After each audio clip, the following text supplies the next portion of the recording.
Roy studio के हम सफ़र दोस्तों को राय दानिश की जानिब से अस्सलामु अलैकुम। आवाज़ और तस्वीर की दुनिया के दोस्तों, यूट्यूब के दोस्तों, सलामती हो आप सब पे। जाहिल और अहमक के जवाब में चुप रहना शराफत है, और सकूत ही इज़्ज़त की हफाजत का बेहतरीन ज़रिया है। शेर अगर चुप भी रहे तो भी उससे डरा जाता है, और कुत्ता भौंकता है तो भी उसे पत्थर मारे जाते हैं। बहुत सी मुसीबतों पे इंसान दिल तंग और मायूस हो जाता है, हालांकि उससे निकलने की राह अल्लाह पैदा फरमा सकता है। जिसने मेरी बुराई की, मैंने उसे एहसानात खुदाबंदी की शुक्रगुजारी में बरी कर दिया। क्या मैं रोज़े जज़ा किसी मोमिन की बख्शिश में माने बनूं? क्या मैं मोहम्मद सल्लल्लाहु अलैहि वसल्लम को अपनी उम्मत के बारे में गमगीन करूं? दुनियादार काजी गुमराह हो गए, उनका खसारा बिल्कुल वाज़े हो गया। उन्होंने दीन को हकीर दुनिया के बदले बेच दिया, सो उनकी तिजारत नफ़ा बख्श नहीं रही। इंसानों में सबसे अफजल तरीन इंसान वो है जिसके हाथों लोगों की हाजतें पूरी होती हैं। जब तक कुदरत हो, किसी से भलाई का हाथ मत रोक, इसलिए कि नेकबख्ती गाहे गाहे मुयस्सर होती है। अल्लाह ताला की तकसीम का शुक्रगुजार बन, इसलिए कि उसने लोगों की हाजतें तुझसे वाबस्ता की, ना कि तेरी लोगों से।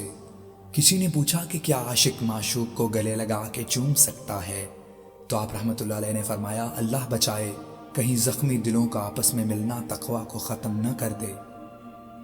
कुछ लोग मेरी मौत की तमन्ना करते हैं, हालांकि ये वो रास्ता है जिस पे मुझे अकेले को चलना नहीं है।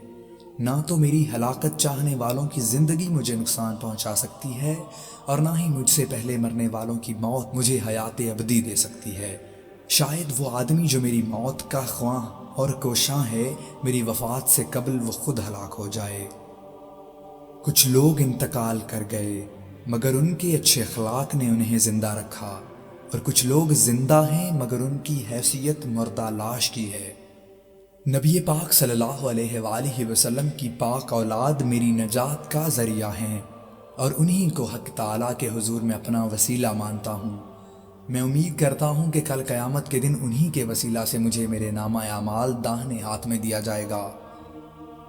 मैं हर उस दोस्त को पसंद करता हूँ जो मेरी मुवाफ़क़त करे और मेरी लग़ज़िशों पे चश्म पोशी करे। उस्ताद की कड़वी कसीली पे सब्र कर, इसलिए कि इल्म की पुख्तगी उसकी डांट डपट में है। जिसने हुसूल इल्म की सख्तियाँ बर्दाश्त नहीं की, वो जहालत के घूंट पीता रहेगा। मैं दुश्मन को भी सलाम करता हूँ जब उसे देखता हूँ, ताकि सलाम की बरकत से उसके शर को दूर कर सकूँ। उम्मीद करता हूँ आपको हमारी ये काविश पसंद आएगी। अगर वीडियो अच्छी लगे तो वीडियो को लाइक करें, दोस्तों के साथ शेयर करें, और इस तरह की मज़ीद अच्छी वीडियोस देखने के लिए हमारे चैनल को सब्सक्राइब करें। मिलते हैं अगली वीडियो में। अल्लाह निगहबान।